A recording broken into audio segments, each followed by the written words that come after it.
أعوذ بالله من الشيطان الرجيم.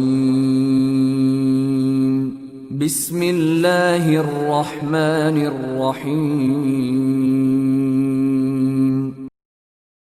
يا أيها الذين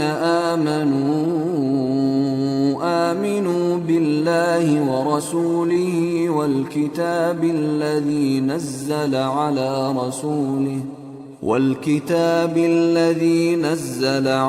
رسوله والكتاب الذي أنزل من قبل، ومن يكفر بالله وملائكته